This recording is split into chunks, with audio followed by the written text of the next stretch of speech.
पहुँचे हुए हैं छोटा सा गांव में।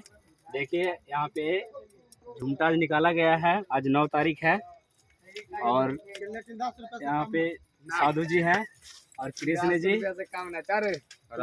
हैं और राधा जी हैं। यहाँ पे देखने का प्रयास करें और कैमरामैन ज़रा फोकस करें, वीडियो बढ़िया से दिखाएं यहाँ पे, ठीक है।